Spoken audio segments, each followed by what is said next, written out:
গ্রীষ্ম এলেই তার সঙ্গে আসে কাঁচা আম। আর কাঁচা আম মানেই টক মিষ্টি ক্যান্ডি।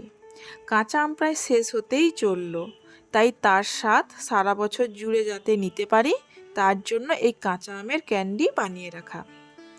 এটি বানানোর জন্য প্রথমে 1 কেজি আম নিয়ে ভালো করে ধুয়ে নেব। এই আমগুলো কিন্তু আমাদের বাড়ির গাছের আম। এই আমগুলো কাল বিকেলেই পেড়ে রেখেছিলাম।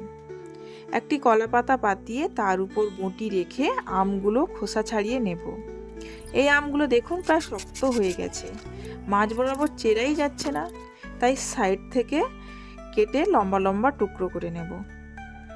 কাঁচা আমের ক্যান্ডি শুধু একটি খাওয়ার নয়, এক টুকরো শৈশব। গ্রামের ছুটিতে ছায়াঘেরা বাগানে এই টক মিষ্টি ক্যান্ডি মুখে দিলেই টের পাওয়া যায় টান টান এক টকতা, যা প্রথমে চোখ ছিটকায়, পরে মন খোলে। এতে আছে শৈশবের দুষ্টুমি, কৈশোরের কৌতূহল আর অনেক না বলা কথা, যা পলে পলে মনে পড়িয়ে দেয় পুরনো দিনের সেই কথা। এবার একটি মিক্সি জারে 500 গ্রাম চিনি নিয়ে গুঁড়ো করে নেব। এখন একটি কড়াইতে জল নিয়ে তার মধ্যে কেটে রাখা আমগুলো দিয়ে 1 থেকে 2 মিনিট সেদ্ধ করে নেব। এর সঙ্গে 1 চিমটে হলুদও দেব, আর অল্প সেদ্ধ হলেই ছেঁকে তুলে নেব একটি পাত্রে। ওই পাত্রেই গুঁড়ো করে রাখা 800 গ্রাম চিনি দিয়ে ওভারনাইট ফ্রিজের মধ্যে রেখে দেব। কাঁচা আম শুধু একটি ফল নয়, এটি একটি আবেগ। স্কুল ফাঁকি দিয়ে বন্ধুদের সঙ্গে ভাগ করে খাওয়া টক লবণ মাখানো স্লাইস, মা ঠাকুমার হাতে বানানো আমচূর্ণ বা আচার, সবই জড়িয়ে আছে গ্রীষ্মের স্মৃতিতে। এখন প্রায় সকাল 9টা বাজে। আমটাকে ফ্রিজ থেকে বের করে নিয়েছি। দেখুন আমটা সফট হয়ে গেছে আর তার সঙ্গে টান টান করে শক্ত হয়ে গেছে।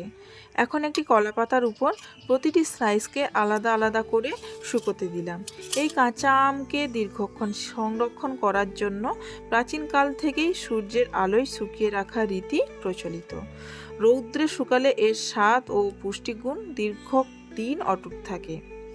এই আমের টুকরোগুলো প্রায় 6-7 ঘন্টা রোদ খেয়ে নিয়েছে, তার উপর দেখতে হয়েছে এই রকম শক্ত শক্ত। এখন এটি প্রিজার্ভ করার জন্য এর সঙ্গে 2 চামচ মতো আগের থেকে গুঁড়ো করে রাখা চিনি দিয়ে ভালো করে মাখিয়ে দেব। চিনির প্রাকৃতিক সংরক্ষণ ক্ষমতা এবং আমের টক মিষ্টি স্বাদ একত্রে একটি বিশেষ সংরক্ষিত খাদ্য উপাদান তৈরি করে। কেমন হয়েছে গো? ভালো হয়েছে বৌদি।